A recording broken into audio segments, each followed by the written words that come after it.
This welding facility, as you can see, is all new equipment, 48 stations. We have the ability to train up to 810 welders a year.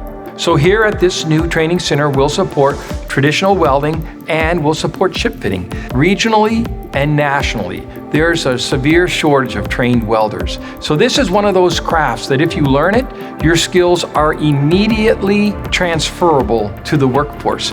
It pays exceptionally well.